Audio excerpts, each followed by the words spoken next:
Good evening. I'm calling the Monday, October 24th, 2016 Planning Commission meeting to order. Will everyone please rise for the Pledge of Allegiance? Pledge allegiance to the flag of the United States of America and to the republic for which it stands, one nation, under God, indivisible, with liberty and justice for all. Thank you. You may be seated. First item on the agenda tonight is the approval of tonight's agenda. Do I hear any amendments or proposed amendments? Move to approve. Second. All those in favor of approving the agenda tonight, say aye. Aye. Agenda is approved. All right, go on to approval of minutes from the last Planning Commission meeting held on Monday, September 26, 2016. Do I have any edits requested? Mr. Chair, it's for the October 10th meeting.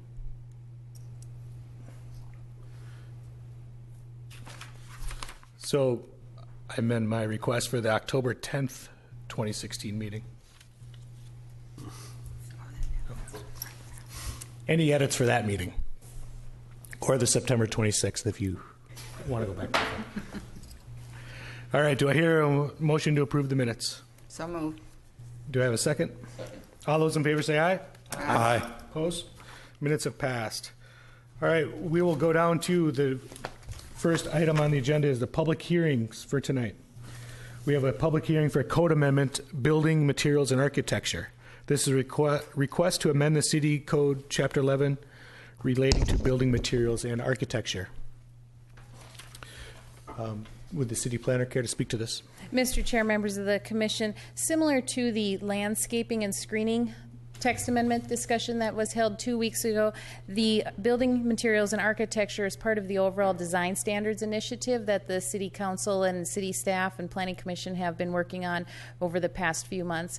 As you know, the city's contracted with Hay Dobbs and Associates to provide some assistance to the city with regard to creating design guidelines as well as drafting language. So before you this evening is draft language that focuses on building materials and architecture. Some of the highlights of the changes that are noted in the draft language before you is the allowance for proof of parking in code. As you know, proof of parking is something that occasionally is referred to as part of plans, and this would provide some flexibility within the code to allow that up to a certain percentage by right, assuming that they meet certain criteria as defined in code. Additionally, it provides a purpose statement to the building materials and architectural section, provides some further definition of appropriate building materials, and it also speaks to and provides for building architecture requirements. Right now our code is silent on those in particular, so staff continues to work with developers as they submit proposals or have a PUD request, and we work with staff to integrate those types of things already. This would build them into the city code so that it would be required universally. So staff is recommending approval of the language that is before you this evening, and I'm happy to answer any questions that you might have. Great. Do I officially pass the gavel now? Is that how it works? Or? Yeah, go ahead. Oh, okay. All right. Great. Thank you. Do we have any initial comments from the commission? Just have a couple of minor things. Just from the language standpoint, in under 6DI, applicant demonstrated, I believe should be applicant demonstrates, to maintain the tense throughout the items 1, 2, 3, and 4 there. And the question I had as to the different requirements under 1, 2, 3, and 4, if there was should be an and at the end of number 3 or an or. Does the applicant have to demonstrate all 4 of those requirements?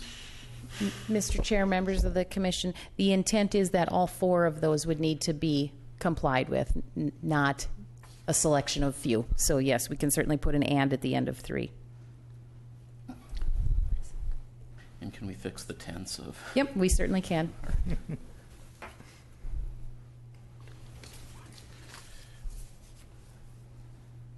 Any other initial comments from the commission? I do have a question, and maybe I just missed it when I read through here. But could you explain the proof of parking? I think there was something in there about a 15% potentially. Is that kind of an automatic, or is there? I didn't see in there any language, and again, I apologize if I didn't read it closely enough. No, Mr. Chair, members of the Commission, very good question. So right now, our code does not provide for provisions with regard to proof of parking. As you know from all of your experience reviewing site plans, many site plans come forward with that. The intent of this language is to provide some more flexibility to communicate to the development community that proof of parking is acceptable, and that up to a certain percentage, that 15%, can be done by right, so long as they demonstrate compliance with the 4 provisions that are listed underneath. In the event that they want to provide proof of parking that exceeds that 15%, then the process would be going through a PUD waiver process in order to exceed that 15% allowed by code. Okay, so I just missed the 4 provisions. Okay. Thank you.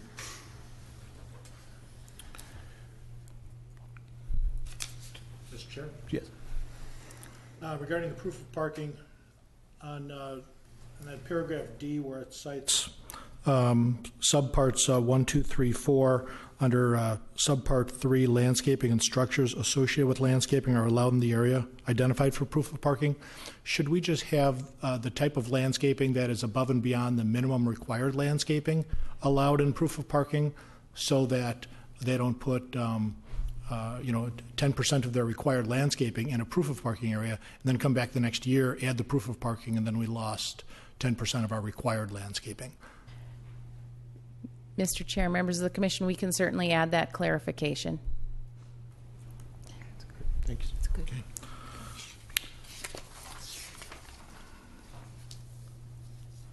Any other comments regarding the proposed edits?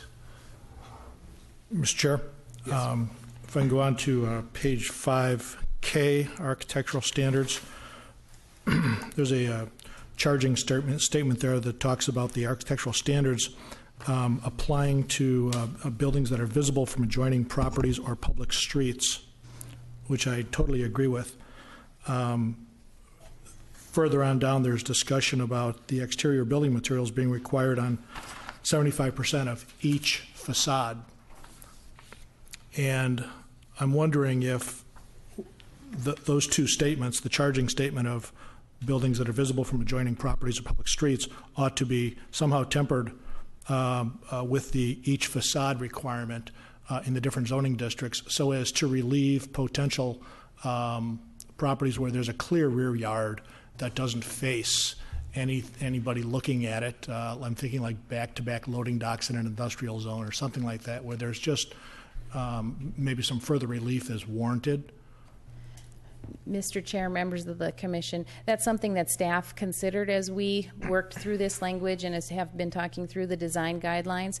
The reason that, even though that was a concern that staff identified, the reason the language is drafted in the way that it is because there might not be a street there right now, but there may be a street there in the future. And certainly when there have been examples of buildings being constructed that say, a building backs up to a very large retaining wall, and there's, not a plan for a street to go there in the past, staff has worked with the applicant to, as Commissioner Farr said, relax those standards a bit and not carry through that same expectation. But the concern is that sometimes roadways move.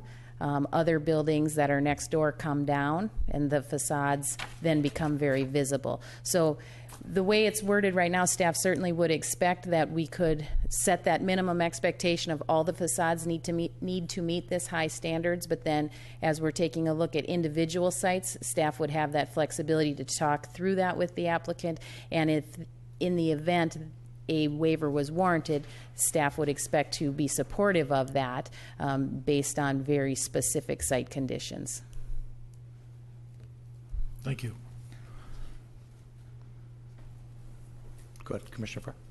Okay. Further on down that same page 6, building articulation, which is number 4A, facade articulation. I read that sentence a couple times, and I believe it can be maybe interpreted 2 different ways that may need clarification. It says any building facade exceeding 40 feet or 80 feet in other zoning districts shall be designed with recesses, blah, blah, blah. And I'm wondering if that really means any building facade like east facade, west facade, south facade, or if it means a portion of a building facade that exceeds 40 feet or 80 feet. Because if it means the former, where it's like the north facade, then there's no requirement of how many recesses are required in that long facade.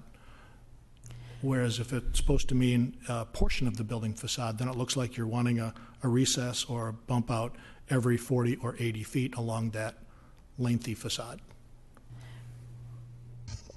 Mr. Chair, members of the commission, I believe the intent here is, and certainly Mr. Tom Dobbs can certainly speak up if I misstate myself, but I believe the intent here is that if the facade is 50 feet in length, for instance, we would expect at least one recess or projection in there. Now, in the case of a very long, expansive building, we're expecting that there are going to be multiple recesses and projections provided there. Does that mean they have to be necessarily every 40 feet? I think that's open to interpretation, and staff would continue to work with the developer to make sure that it meets the architectural and aesthetic guidelines of the city, but it provides some inherent flexibility in that. But I would defer to Tom if he had a different intent. As long as we're talking about that paragraph, and here's the difference between the architect and the lawyer. Just in reading it, we talk about number 4, building articulation in addition to the materials. Elements will be considered in the review of building and site plans, and then we go through the subcategories and talk about what is shall be designed with and what is necessary. And if we have number 4, our main section talking about what will be considered, and then under it we have shalls. It calls into question what shall be done and what can be done and what should be done. And Mr. Chair, members of the commission, I would recommend that be considered shall be revised to say be required. okay. To is clarify that. Are all of those elements to be required, A through E, or are the? Yes, Mr. Chair. Yeah, sorry, I spoke out of turn. Yes, they are intended to be. So I would add an and again after D and use semicolons after each of the parentheses letters.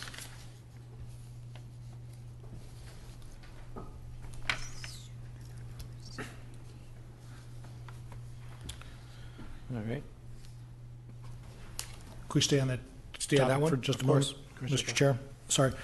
So based on staff's answer to my question about the articulation per facade, I would propose relief from this Section A on facade articulation for the rear dock walls of industrial buildings, where just sheer functionality, economy, and lack of view from the public way are, I believe, of primary objective rather than these indentations in and out. Understood. Okay. Next, page 7, it's the same paragraph, B, under distinct ground level. I really like this effort to offer a proportion to a tall building, especially to highlight the pedestrian grade level. That said, buildings of certain height may require proportions such that that architectural facade wants to be articulated at 2 floors high. And I wouldn't necessarily want to constrain the applicant or the architect to designing just a single level articulation, which may be disproportionate to the facade in general. Other communities do attack that different ways. Sometimes they call it a podium height element, things like that.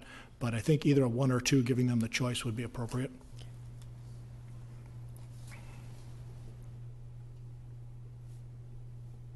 So noted. Okay. Any other items on page 7 from the commission? Could we talk about facade transparency? under C, the word transparent windows is used, and I don't know if the consultant or staff have tried to identify a definition for the transparency. At occasion, that can be in conflict with our Minnesota Energy Code relating to the U value and shading coefficient of glass. Clear glass is very difficult to meet the Energy Code requirements, and so architects add reflective coatings and low E coatings and other devices like that, and so you may want to decide to define the word transparent with some kind of a light reflectance value. So noted.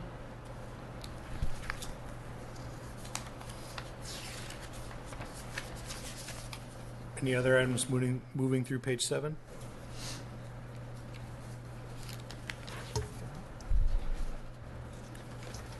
No edits on page 8. Everyone comfortable with page 8? There's nothing new, I believe, on page 8. Okay. Page 9, nothing new. Everyone okay with that? Page 10, nothing new. Page 11, an edit and city design guidelines. And that's it. Any other comments, concerns from the commission? Well, we kind of jumped ahead here, and I wanted to address the intent language, which I thought was a little bit clunky under K1. And so it would have been better form, I suppose, to email this to the rest of the commissioners prior to today's hearing, but here's what I propose that paragraph read as. By the adoption of architectural standards, the city intends to promote high-quality development through aesthetics and functionality. This section applies to all building facades and exterior walls that are visible to neighboring properties or the public. The standards are intended to encourage creativity and diversity of design and construction so that structures A, endure over time, B, provide visual enhancement to the city, and C, use environmentally sustainable materials and patterns. The city's design guidelines provide further reference to the intent of the architectural standards.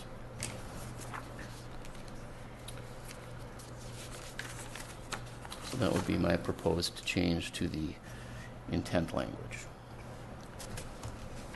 It sounds good. It's drastically different from trying to follow along in the paragraph. It is drastically different, thus the apology pre-reading of it. Mr. Chair, members of the commission, if I could jump in. Sure. While what Commissioner Weber proposes in his terms is drastically different, it does hit on all of the high points that are listed in the draft language. As I take a look at it, it says a lot of the same things with fewer words. The only piece that I think might be important to include in that purpose statement that was not included is at the end under D as in Doug, where it talks about incorporating design characteristics that improve the site at the human scale. Many of the proposed amendments that you have in front of you this evening talk about that human scale and speak to that first floor elevation and the pedestrian experience and the interplay between place and person. And while that will be communicated in the design guidelines, professionally, I think it's important to have that reflected in the code as well when we have question about that. So that is the only other modification, if Commissioner Weber agrees. I do agree, and I think I left that out just trying to think through what at human scale means. So I don't know if there's a way to word that at site level or at something that's a little more. Could you say something around pedestrian experience or something like that? Mr. Chair, members of the Commission, I'm confident that based on what Commissioner Weber has identified and the Commission has talked about, we can build in that pedestrian experience, human scale, whatever that right terminology is. And I see Commissioner Farr is kind of. Oh, I thought maybe you I'm ready. had a Yeah. suggestion. That's all right. I just wanted to hear again his C about the sustainable building. Could you read again, Commissioner Weber, how you started set C? And use environmentally sustainable materials and patterns. And when I had originally looked at it, I didn't know what "and patterns" meant. And speaking with Julie, I understood that to mean and methods of building in a sustainable way. And there may be a better word than "and patterns," and could be "and techniques" or "and." I was just curious about the first verb that you dropped, encourage. So instead of encouraging, we're charging them to use them, or was your entire paragraph cushioned at the front end with encouraging thoughts instead of requirements? I believe the paragraph, it starts off with "intends to promote," and then there is encourage starts off the sentence. Encourage creativity and diversity of design and construction so that the structures, and then it goes on. Okay, so you weren't implying that we had a mandate to use more sustainable building? No, that it would Okay. be encouraged. All right, just wanted to get that clarification. Thank you.